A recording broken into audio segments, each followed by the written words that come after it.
I want to talk about Aaron Bushnell's sacrifice, that everyone is trying to call him mentally ill when he practiced a form of what's known as altruistic suicide that has a centuries-long history and tradition, including Buddhist monks setting themselves on fire in protest of oppressive policies in Vietnam of the bourgeoisie.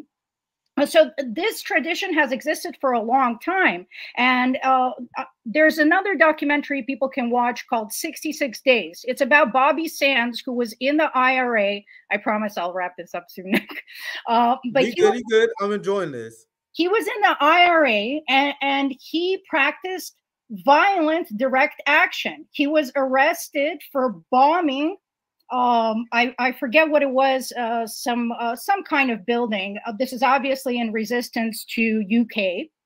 And he was arrested for that and jailed. And in jail, Bobby Sands, who obviously isn't a pacifist, who was already practicing violent direct action, he studied a lot of different revolutionary and protest tactics. And what he came up with, and by the way, I want to say that there's no wrong way to protest. Every way you protest is a good way to protest. Some things may be more effective than others, but us competing over which one is the best one is a complete waste of time, because we need to be doing absolutely all of them. You need to have someone on the inside making your demands. You need to have someone on the outside obstructing military vehicles from moving directly with their bodies. You need somebody to be protesting at the politician's house. All of it has value and all of it has its place.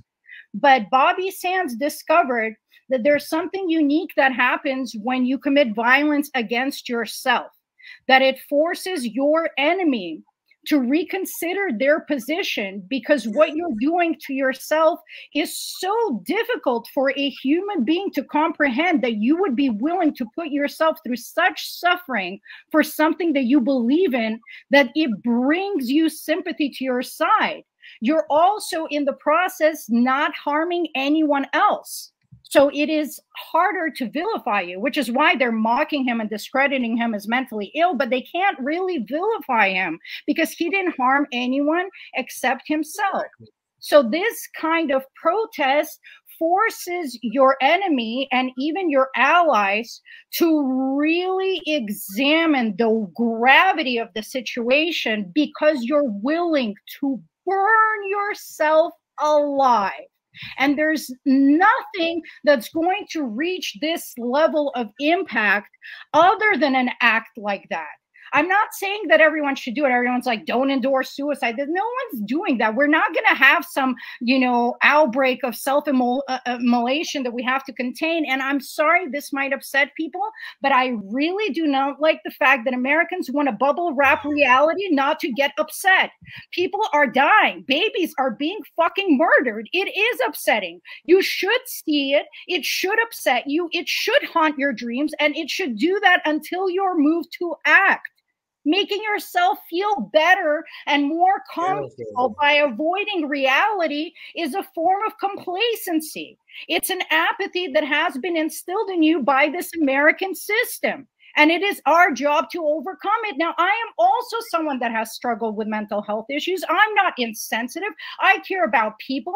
I had people that said, I just cannot watch this. I'm not in the right state of mind. Fine. I will respect personal wishes. But overall, when the Vietnam War was with all its gore and atrocities in every American's living room every night, we had one of the largest anti-war movements in history because people were forced to look at it.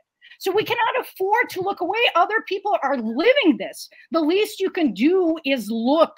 The least you could do is acknowledge reality and allow it to galvanize you into action.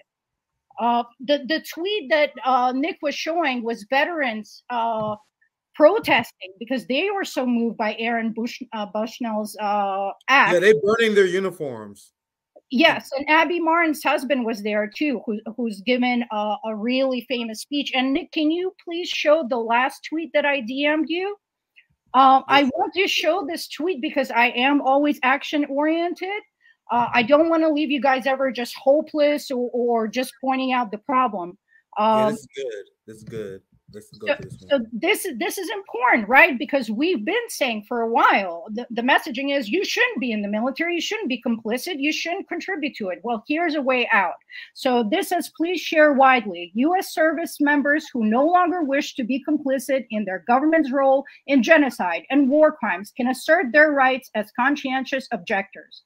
Contact the Center on Conscientious and War for assistance. So this tweet right here, you see the organization at CCW4COS.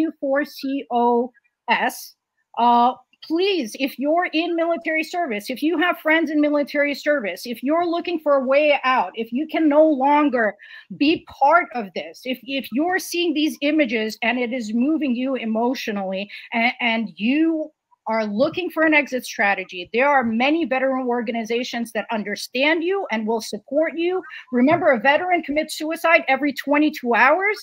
This war destroys people domestically as well as abroad.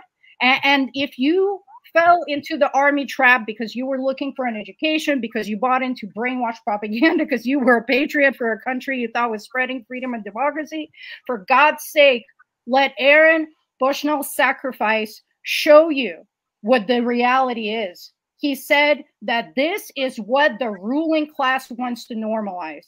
And he wasn't doing this to wake up any politicians. He was doing this to wake you up.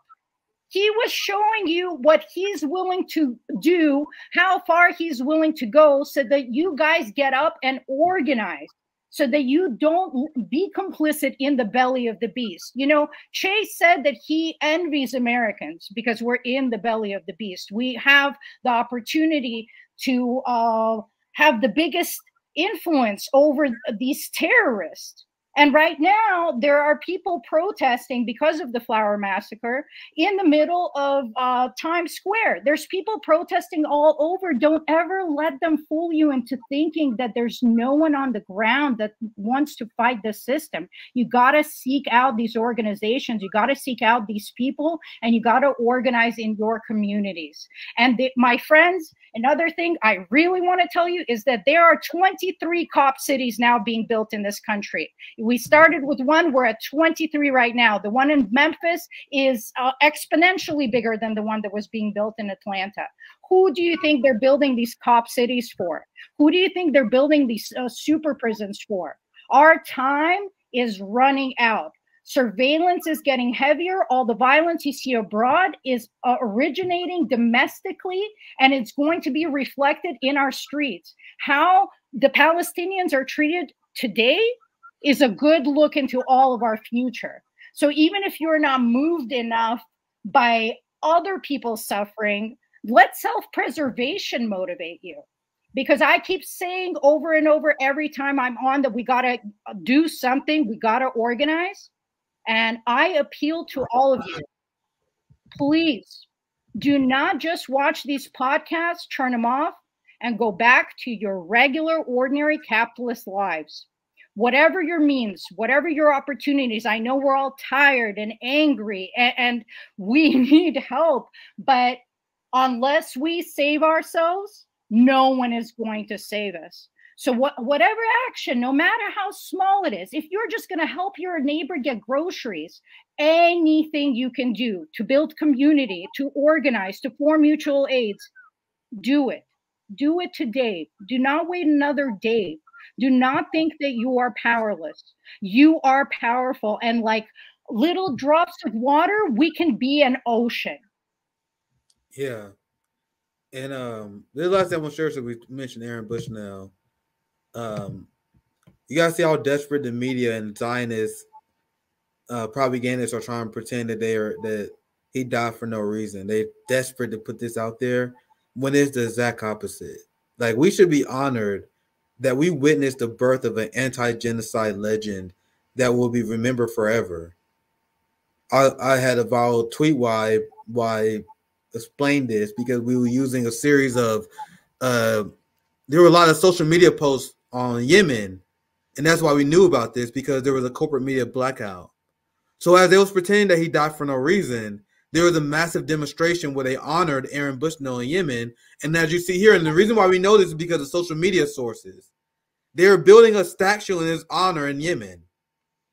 Look at this. Aaron Bushnell has become a symbol of freedom and humanity. We will build a statue for him in Yemen to honor his brave deeds.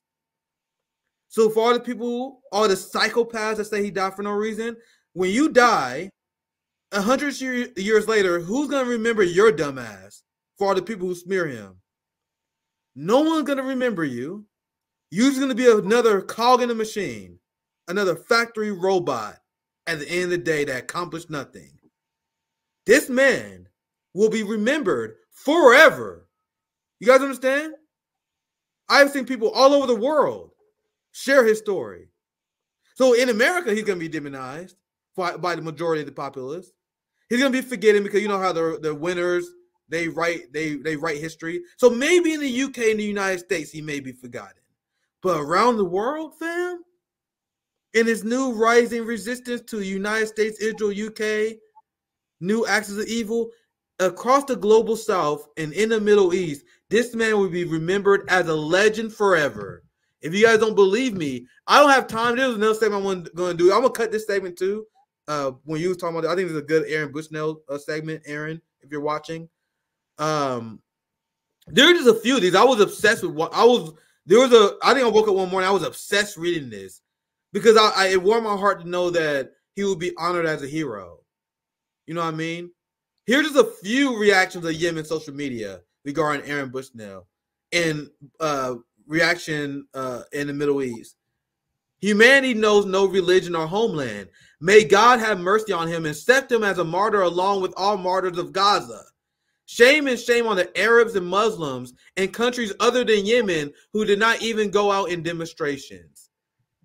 An American working in the United States Army, a pilot, burned himself in front of a Zionist embassy in Washington, rejecting the massacres of Gaza, while some Zionist Arabs, devoid of honor and manliness, blessed these massacres against our people in Gaza. Allah is greatest. By God, his shoelaces are greater than those of our Arab leaders. This one person said that Aaron Bushnell, his shoelaces are greater than those of Arab leaders. And I'm literally only showing you guys just a few. Here's the last one I'll read. The arrow kind of blocking the word. But I said, has a better conscience than the Arabs who watched the massacre in Gaza and did nothing. So the point is, this man's a legend. His sacrifice will be remembered forever. But I guess I'll wrap up. We just did, I guess, like 2 random segments at the end, but it's all good. So it's all. Let me add. I forgot to finish the Bobby Sands story. I got so emotional over Aaron. So Bobby Sands decided to starve himself to death as a peaceful protest. It took him 66 days to starve to death, and he did die. This was to protest the UK and its policies in prison and otherwise. He also was followed by 9 other prisoners who he organized, former members of the IRA. And they all were one by one live as the world watched. They went blind. They lost their ability to move, and people were begging them to stop. First, they called them crazy. Then they called them stupid. They called them anything and everything. The priests were coming, everybody just begging them not to do this. But they committed to starve themselves to death in protest of empire. And that commitment, it forced even their enemies to show empathy and reconsider their policies. And British policy did change. And Iran, to honor Bobby Sands, named the street in Iran after Bobby Sands. And the street they chose were where the UK embassy was, so that the UK embassy has to use his name as their address. So these sacrifices have historical precedence, and they have always made an impact. Do not ever let this system make you feel small, because that's what it wants you to believe, that you will not make an impact and you cannot make an impact. But you, my friends, are the most dangerous thing in this world. You have all the power. Use it.